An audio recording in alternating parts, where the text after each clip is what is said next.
is going to be beneficial, and so I look forward to getting to work with him. I look forward to building a rapport with him. I look forward to getting him involved in this offense and just become a complement to, all the guys that we already have. I think he'll see that too when he gets here, and I'm sure he's been watching from afar as just, how he'll integrate into this offense, and I think he'll be a great addition. All right, Danny, how much of an impact can Dez Bryant have on Drew Brees, the locker room, this offense, and the team as it moves forward?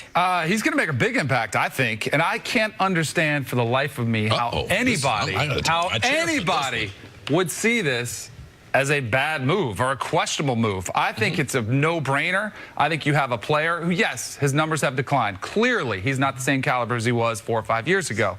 But I think you've got somebody who's coming, you get him cheap. You get him who's hungry because he obviously wants a longer-term deal. He wants to get paid over the long haul. He wants to win a Super Bowl. And I think he's going to fall in line perfectly with Drew Brees. He's going to have Sean Payton, who's going to manage the offense, give him specific plays that are geared just for him. He's going to have a legit wide receiver on the other side of him, so he'll get better matchups as far as the secondary goes.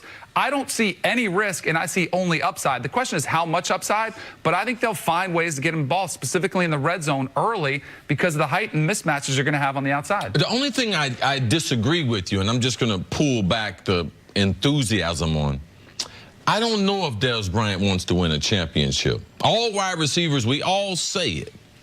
But I need to win a championship, and I need to be able to look good. That's typically our goal. Now, is Dez Bryant saying that I want to be a team player, that I believe that he is? After being waived in April and the disappointment going around, thinking he was going to be more popular and have more options, him being with the Saints, I believe when he goes into that locker room, because of Drew Brees, because of Sean Payton, because he is not the one or the two option from a receiving standpoint, that he will be like, yes, Dez Bryant knows. Cameron Meredith, they just put him on injured reserve. The guy they went out from Chicago and got him, he was supposed to play that possession receiver role. That's not available. So he knows there's a distinct role that I can play. I need Dez, based on how he responds, that his attitude is I want to win a championship. Because if he does have that attitude, yes, they can't lose in this. They got him for a small amount of money. I believe because their receiver coach, Curtis Johnson, his ability to be able to teach and how he's done it to different players, it will help Dez out. They will put Dez in a stationary position. He will not move around. And I believe in 3 or 4 weeks, he's able to make a contribution to this offense. And with Drew Brees, if I'm coming out of retirement to play football and I can't make any if I can't get any separation, I'd rather play with Drew Brees than Aaron Rodgers or with Tom Brady. And the reason why is because he's the most accurate quarterback in the history of this game, and he needs the least amount of separation to comfortably be able to get you the ball. If I don't clear the DB and get down the sideline, he's going to throw a back shoulder fade. He's going to read my releases. So I believe that Dez can get familiar with him quicker than the quarterbacks. There is no quarterback that he's played with that has the football IQ and the arm talent of Drew Brees. You have any concerns, Nick? My concerns have been about, I think, the Saints right now. Before the year I picked them to go to the Super Bowl. They're playing even better than I thought. They have the second most high-powered offense in football. They're scoring 35 a game. They're coming off their best game of the year. Michael Thomas is having a historic season. He might break the catch record. He's right now on pace to just come short of it. He's catching 88% of the balls thrown his way, which is an absurdity. It seems make-believe. Drew Brees is like... Everything's going so well, and if it's such an... I understand why it'd be a no-brainer for Dez. If it's such a no-brainer for the Saints, my question to Danny and kind of my place of concern is, then why is it damn near Thanksgiving and he didn't have no job? Like, why was there not any other team during the year other than the Browns? And the Browns, it was before the year, actually. Yeah, it was like training camp during Hard Knocks. That no team during the year. Well, the Ravens also before the season. Before the year, right. The Ravens before the year, and the Ravens the only that offered him a multi-year deal. Why did no one else bring... We just saw how many teams gave away an asset for a wide receiver at the deadline. Golden Tate, you had to trade a pick for. Demaryius Thomas, before the deadline. Josh Gordon, like, you had teams trading away. Amari Cooper went for a first, obviously. If it's such a no-brainer, why was he still available?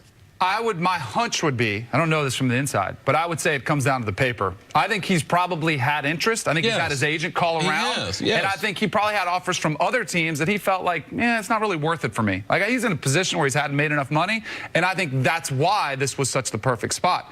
I love this from a standpoint that the Saints, they are coming off this incredible game. They, the biggest, one of the biggest wins of the season. They're looking like they could be primed for the #1 spot in the NFC, but they're not content. They're looking around saying, we just played the Rams. Do you see all those weapons that Jared Goff is working with? Yes. Then they're looking around, even in their own division. I mean, look in their own division. The Falcons, Matt Ryan's throwing to Julio Jones and Calvin Ridley. Whoever's playing quarterback in Tampa is throwing to Deshaun Jackson and Mike Evans.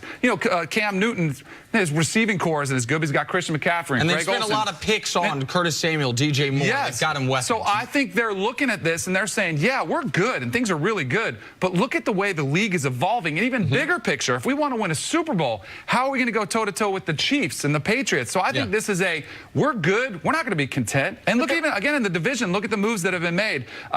Bruce Irvin signed the other day with Atlanta. You had Eric Reed sign with the Panthers.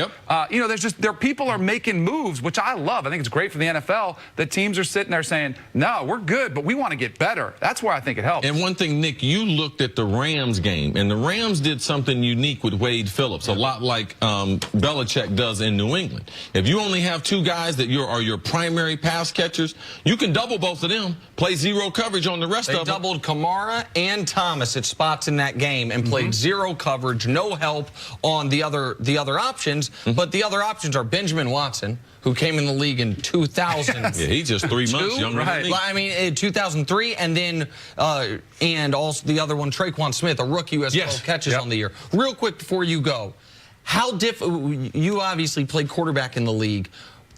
The verbiage, the system, how difficult that transition going to be for Dez in your opinion? It'll be a difficult transition, but here's the thing. He plays a position where they can make it, so let's say they have 70 or 80 plays going into a game. They'll have a package for Dez week 1. It might be 10 plays, it might be 12 plays, it might be 20. They'll give him as much as they can, but the other thing he's got, when he's in that huddle, he can say, hey, Drew, where do I go? What route am I running? They can get it really quick. So it'll be incremental how much he goes in. To your thing, which I love what you pointed out, Drew Brees throws to more guys that appear covered than anybody out there because he trusts his guys.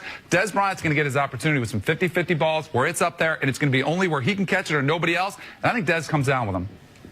All right. All right, Danny, great to have you here. Great having you. Good seeing you guys. All right. Is Zion Williamson the next LeBron James? One NBA coach thinks so. Next on First Things First. Hey, Danny, as you go back down through the hallway, there's makeup and everything. We got a guy in there named Freddie. He cuts hair and everything. I need a little buzz. Hey, Freddie. I need to clean it up on the outside. Let's tighten it up. That's all. A little clean up. All right, clean up on aisle 3, Freddie.